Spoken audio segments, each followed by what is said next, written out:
لا تلمزوا انفسکم، ایک دوسرے کو تانے نہ دو، ولا تنابزوا بالالقاب، برے نام سے نہ پکارو۔ آپ نے فرمایا بیوی کو لقمہ کھلانا صدقے کا ثواب ہے، روز مفت کا ثواب لو، 2-3 لقمے بیگم کو کھلا دو، بیگم خامند کو کھلا دے، صدقے کا ثواب۔ تلاش کرنا سیکھو، ایک ابھر پڑے تو دوسرا چپ ہو جائے، دوسرا ابھرے تو پہلا چپ ہو جائے، یہ طلاقیں ختم ہو جائیں گی، یہ لڑائیاں ختم ہو جائیں گی۔ زبان کو سینا سیکھو، چپ کرنا سیکھو، بیٹیوں کو سکھاؤ۔ ہمارا سسرالی معاشرہ، چاہے آپ لوگ انڈیا پاکستان سے یہاں بھی آ گئے ہیں، سسرالی معاشرہ ہندوانہ ہے، اس میں اسلامی تہذیب کوئی نہیں ہے۔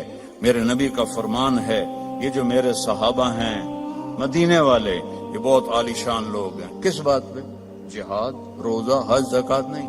کہ جب یہ کسی کی بیٹی کو لے کر آتے ہیں نا بہو بنا کے، تو اس بچی کو سسرال میں پتہ نہیں لگنے دیتے کہ ماں باپ کے گھر ہے یا سسرال کے گھر ہے۔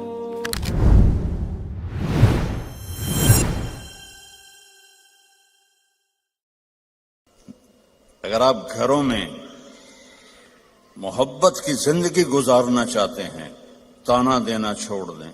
لا تلمزوا انفسکم، میرے رب کہہ رہا ہے، لا تلمزوا انفسکم، ایک دوسرے کو تانے نہ دو، ولا تنابزوا بالالقاب، برے نام سے نہ پکارو۔ یہ تو بڑی موٹی ہے، یہ تو بڑی چھوٹی ہے، اس کا تو ناک ہی سیدھا کوئی نہیں، اگر وہ کہتوں ہی کالا ٹٹ حبشی ہیں تو لڑائی تو ہو جائے گی۔ میرے نبی نے ہمیں زندگی اس طرح سکھائی۔ حضرت عائشہ رضی اللہ عنہا چھوٹی تھی، آپ ان کے لیے آٹا گوندتے تھے۔ کیا تو آپ کی شان سناؤں قرآن سے، والنجم اذا ہوا ما ضل صاحبكم وما غوا وما ينطق عن الهوى ان هو الا وحي يوحى علمه شديد القوى ذو مرة فاستوى وهو بالافق الاعلى ثم دنا فتدلى فكان قاب قوسين او ادنى۔ اتنی بڑی شان والا آٹا گوندھ رہا ہے، جھاڑو دے رہے ہیں۔ 9 بیویاں زندہ تھیں، اپنے کپڑے خود دھوتے تھے، پھٹ جاتا خود سیتے تھے، جوتا پھٹ جاتا خود بیٹھ کے سیتے تھے۔ آپ اپنا جوتا سی رہے تھے اور حضرت عائشہ چرخہ چلا رہی تھی۔ اب چرخہ، آپ کو کیا پتا چرخہ کیا ہوتا ہے؟ کسی عورت کو پتا ہے؟ اوہ بڑے ہاتھ شاید، شاباش۔ تو ہمارے بچپن میں وہ ہماری ماں نوکرانیوں کو ایسے لائن میں بٹھایا ہوتا تھا اور وہ چرخے کاٹ رہی ہوتی تھی، پھر اس سے وہ کپڑا بناتے تھے ہمارے چولاہے۔ تو آپ چرخہ کاٹ رہی تھی اور اللہ کے نبی جوتا اپنا سی رہے تھے۔ عائشہ میرا جوتا بھی سی دو، نہیں خود سی رہے تھے۔ تو آپ کے ماتھے پر پسینہ آ گیا، پسینے میں سے نور نکل رہا، اور چونکہ جب روشنی پانی سے گزرتی ہے تو 7 رنگوں میں تقسیم ہو جاتی ہے، تو وہ رنگین شعائیں نکل رہی تھیں۔ تو حضرت عائشہ کا ہاتھ وہیں رہ گیا اور ایسے دیکھ رہی۔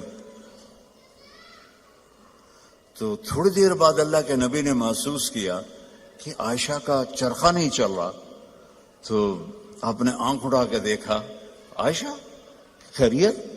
چرخہ بند کر دیا؟ تو انہوں نے فی البدی شعر پڑھا، وَإِذَا نَظَرْتَ إِلَىٰ أَسِرَّةِ وَجْهِهِ حَلِلَتْ كَمَا تَحِلُّ الْبَدْرُ الْجَلِيُّ۔ میں جب آپ کے ماتھا انور کو میں نے دیکھا تو مجھے لگا جیسے 14ویں کے چاند سے روشنی نکل رہی ہے۔ تو آپ نے کہا عائشہ تو نے مجھے خوش کر دیا۔ تو آپ اپنا سامنے بیٹھ کے جوتا گانٹھ رہے ہیں، حضرت عائشہ سے نہیں فرما رہے کہ اس کو ٹھیک کر دو۔ محبت کے طور پر ان کو لقمے کھلا رہے ہیں. آپ نے فرمایا بیوی کو لقمہ کھلانا صدقے کا ثواب ہے. روز مفت کا ثواب لو، 2-3 لقمے بیگم کو کھلا دو، بیگم خامند کو کھلا دے، صدقے کا ثواب. یہ میرے نبی نے ہمیں گھر کی زندگی سکھائی ہے، یہ گھر کی زندگی ہے. اور آپ میاں بیوی کے ذمے ہے ایک دوسرے کو اظہار محبت کرو. رشتے محبت کا اظہار سے پلتے ہیں. ایک آپ کو واقعہ سناتا ہوں. عرب میں بیوی سے عشق کا بتانا بہت عیب تھا. ہمارے ملک میں بھی ہے، رن مرید ہو گئے تو رن مرید ہو گئے، بیوی دے پیچھے لگ گیا. تو اور گرل فرینڈ کے لیے اشعار تھے، اشعار کھلم کھلا شعر پڑھتے تھے. ہم کو 2-4 شعر سناتا ہوں. وَهَلْ تَبْكِينَ لَيْلَا، لیلا مجنو کا نام تو سنا ہوا نا. تو یہ مجنو تو ہمارے یہاں مشہور، اس کا نام تھا توبہ. توبہ کم توبہ لا نہیں کی تھا، نہ توبہ ہے یودا. قبیلہ اس کا خفاجی تھا اور لیلا کا قبیلہ اخیلیہ تھا.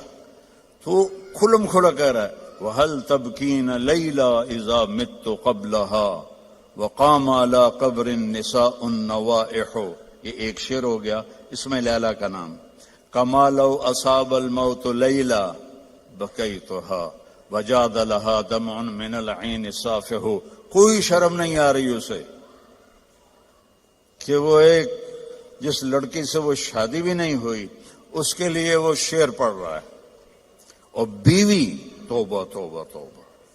اب اس ماحول میں آپ مسجد نبوی میں بیٹھے ہیں اور مجمع بیٹھا ہوا ہے اور ایک شخص آتا ہے، وہ آپ سے زور سے پوچھتا ہے من احب الناس الیک یا رسول اللہ، آپ کو سب سے زیادہ کس سے پیار ہے یا رسول اللہ؟ تو آپ کہتے عائشہ.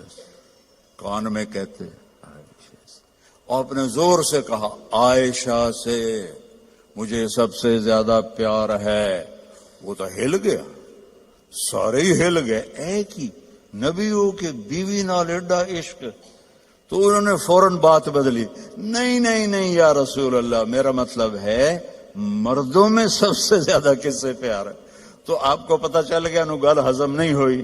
آپ نے کہنا تھا ابو بکر سے، تو آپ نے فرمایا عائشہ کے ابا سے مجھے اس کے بعد سب سے زیادہ پیار.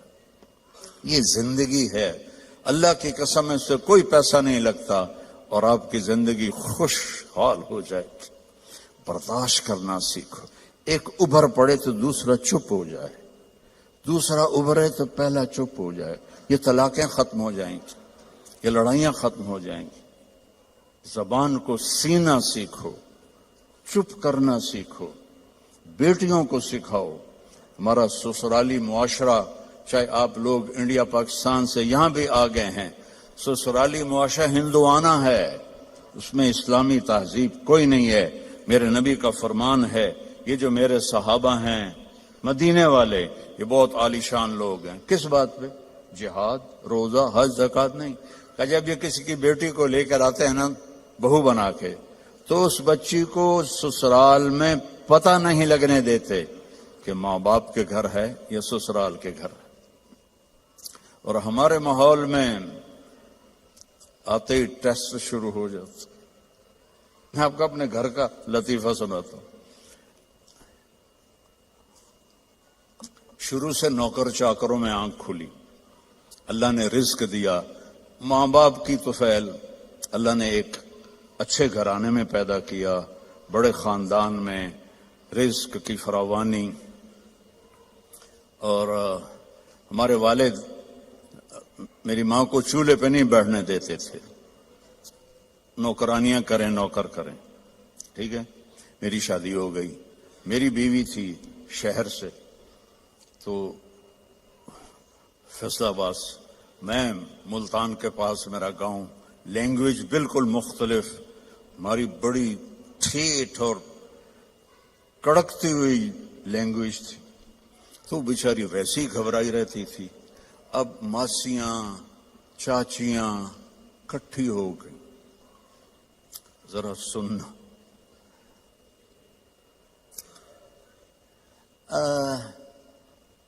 تیری ماں تا چولہے تے سڑدی پئی ہوندی ہے کہ بیگم تیری ٹھک کے بیٹھی ہوندی ہے. مجھے اتنی ہنسی آئی. میں کہا میری ماں چولہے تے کداں سڑی ہے؟ میں بھی تھائیں پیدا ہوئے. میری ماں تا چولہے تے بندھی نہیں. میری ماں کو روٹی پکانے بھی پوری نہیں آتی تھی، سالن بنانا بھی پورا نہیں آتا تھا کہ میرے ابا جی ان کو کام نہیں کرنے دیتے تھے. نوکرانیاں تھیں، نوکر تھے. اب وہ کہہ رہی تیری ماں تا چولہے تے سڑدی پئی ہوندی ہے. اور میری پنجابی سمجھ رہے ہو؟ کوئی گجراتی تو نہیں بیٹھے ہوئے کہ جن کو کیم شو والے؟ اچھا اردو ترجمہ کروں گا پھر. تیری ماں تا چولہے تے سڑدی پئی ہوندی ہے تے تیری بیوی ٹھک تے پلنگ تے بیٹھی ہوندی ہے. میں ہنس پڑا. میں کہ میں نے دسو تو صحیح کداں میری ماں چولہے تے سڑی ہے؟